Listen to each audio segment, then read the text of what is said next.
Hello everyone, আপনারা সবাই কেমন আছেন? আপনাদেরকে আমার চ্যানেলে স্বাগত। আজকে আমি নিয়ে এসেছি আপনাদের জন্য আরেকটি নতুন রেসিপি। আজকে রেসিপি হচ্ছে মুরগির পা আর পাক। কীভাবে রান্না করলে অনেক স্বাদে খেতে পারবেন। মুরগির পা আর পাক রান্না করার জন্য আমি এখানে আলু নিয়ে নিয়েছি। রান্না করার জন্য আমি এখানে কিছু মশলা নিয়ে নিয়েছি। এখানে নিয়ে নিয়েছি জিরা বাটা, ধনে গুঁড়া 1 চামচ, জিরা বাটা 1 চামচ, আমি এই চামচের মাপ দিয়ে নিয়েছি। লবণ নিয়ে নিয়েছি স্বাদ মতো, হলুদ নিয়ে নিয়েছি 1 চামচ, মরিচের গুঁড়া নিয়ে নিয়েছি 3 চামচ, বড় সাইজের একটি পেঁয়াজ নিয়ে নিয়েছি, আদা নিয়ে নিয়েছি 1 চামচ, রসুন নিয়ে নিয়েছি 1 চামচ। এখানে কিছু টমেটো আমি কুচি করে নিয়েছি, দুটো তেজপাতা নিয়ে নিয়েছি। এসব মশলা আমি মুরগির পাক আর পা রান্না করার জন্য ব্যবহার করব। রান্না করার জন্য আমি চুলায় একটি হাঁড়ি বসিয়ে দিয়েছি। এখন আমি পরিমাণ মতো তেল দিয়ে দিচ্ছি। তেল গরম হয়ে আসলে আমি এখানে দিয়ে দিচ্ছি পেঁয়াজ আর তেজপাতা। পেঁয়াজ আর তেজপাতা দিয়ে আমি একটু ভেজে নিচ্ছি। পেঁয়াজ একটু ভেজে নেওয়ার পর আমি এখানে আদা রসুন দিয়ে দিচ্ছি। আদা রসুন দিয়ে আমি আরেকটু ভেজে নেব, যেন পেঁয়াজ আর আদা রসুনের কাঁচা গন্ধটা চলে যায়, সেজন্য আমি একটু ভেজে নিচ্ছি।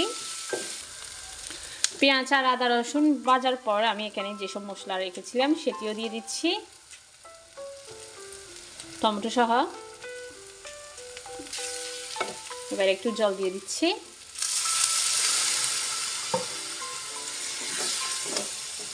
আমি একটু জল দিয়ে এগুলো কষাতে রাখবো। মশলাটি অল্প জল দিয়ে মশলাটি কষিয়ে নিচ্ছি।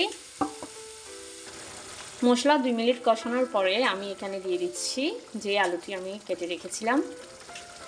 আমি আলুগুলো কেটে ভালোভাবে পরিষ্কার করে রেখেছি, সেটি দিয়ে দিচ্ছি।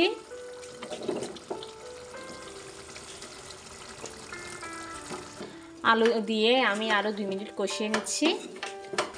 আলু 2 মিনিট রান্না করার পরে আমি এখানে দিয়ে দিচ্ছি যে মুরগির পা আর পাক রেখেছিলাম সেটি দিয়ে দিচ্ছি।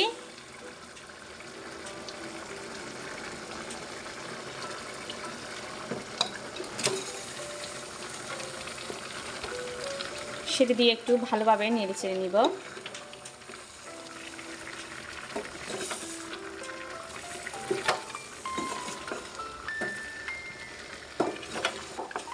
আমার রেসিপিটা যদি আপনারা দেখে থাকেন তাহলে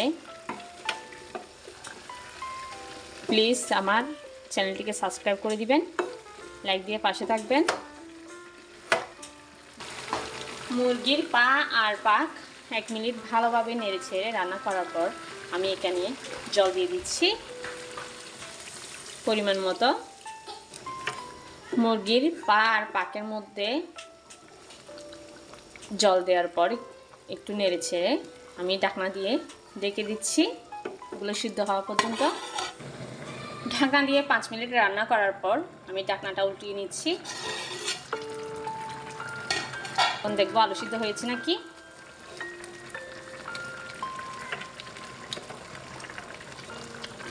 আলু সিদ্ধ হয়ে গিয়েছে। মুরগির পাক আর পা হয়ে গিয়েছে। শেষ পর্যায়ে আমি এখানে দিয়ে দিচ্ছি গরম মশলার গুঁড়া 1/2 চা চামচ, রাঁধুনি মশলার গুঁড়া 1/2 চা চামচ, সেটি আমি দিয়ে দিচ্ছি। দিয়ে একটু নেড়ে চেড়ে নিচ্ছি। ফ্লেভারের জন্য আমি এখানে কাঁচামরিচ দিয়ে দিচ্ছি।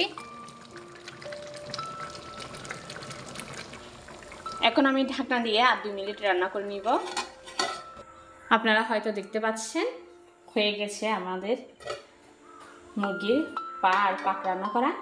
অনেক মজা, খুব তাড়াতাড়ি রান্না করে দেখিয়েছি। আশা করছি আমার ভিডিওটি আপনাদের কাছে ভালো লেগেছে। যদি ভালো লেগে থাকে লাইক কমেন্ট শেয়ার করবেন, একে সাবস্ক্রাইব করে লাইক দিয়ে পাশে থাকবেন। দেখা হবে পরবর্তী একটি নতুন ভিডিও নিয়ে। ততক্ষণ পর্যন্ত ভালো থাকবেন, সুস্থ থাকবেন। ধন্যবাদ।